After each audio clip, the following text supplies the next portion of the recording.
నమస్కారం.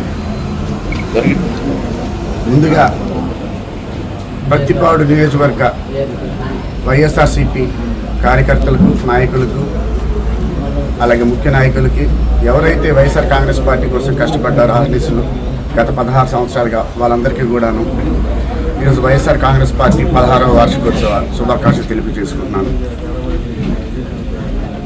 2011లో మా నాయకుడు వైఎస్ జగన్మోహన్ రెడ్డి గారు వైఎస్ఆర్ కాంగ్రెస్ పార్టీని స్థాపించడం జరిగింది.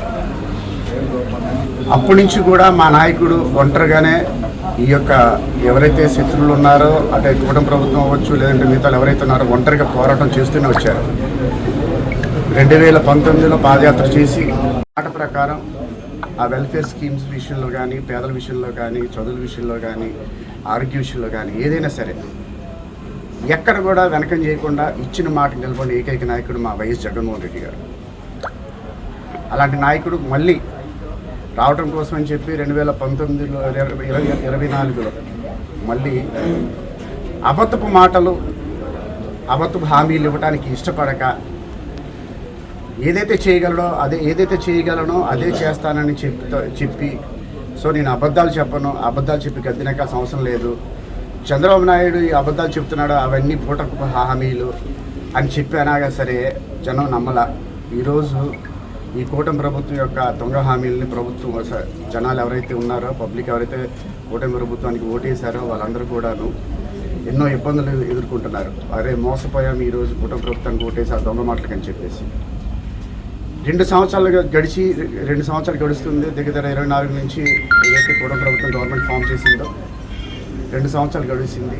ఈ 2 సంవత్సరాల కాలంలో తీవ్ర వ్యతిరేకత అనేది ప్రతి ఒక్క దగ్గర వచ్చింది. అంటే ప్రతి పల్లెలోనూ, గ్రామంలో మనం అనుకుంటాం రూరల్ ఒక్కటే అని అనుకుంటాం, లేదనుకుంటే అర్బన్స్లో లేదని అనుకుంటాం. అలా లేదు, ప్రతి పల్లెలో ఉంది, అర్బన్లో ఉంది, ప్రతి చోట ఉంది. ఎందుకంటే ఏదైతే సిటీ డెవలప్ చేసేస్తామో, లేదంటే రాజధాని బాగా డెవలప్ చేసేస్తామని చెప్పేసి ఎవరైతే అనుకున్నారో దానివల్ల కూడా 33,000 ఎకరాలు సేకరించిన తర్వాత మళ్ళీ 40,000 ఎకరాలు సేకరించడానికి మళ్ళీ ముందుకెళ్ళారు తప్ప ఈ యొక్క 33,000 ఎకరాలని పూర్తిగా డెవలప్ చేసిన దాఖలాలు లేవు. అంటే ఈ కూటమి ప్రభుత్వాన్ని ఓటేసిన వాళ్ళు కానీ ఎవరైనా కానీ ప్రజలందరూ కూడా దీన్ని బాగా గమనిస్తున్నారు.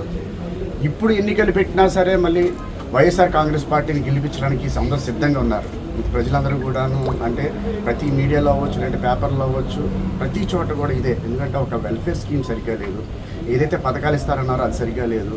అసలు బళ్ళు అయితే మేము ఏదైతే ఆ రోజు నాడు నేడు పథకం కింద మేమైతే స్కూల్స్ చేశామో అలాంటి స్కూల్స్ పరిస్థితి ఈరోజు అధ్వానంగా తయారైపోయినాయి.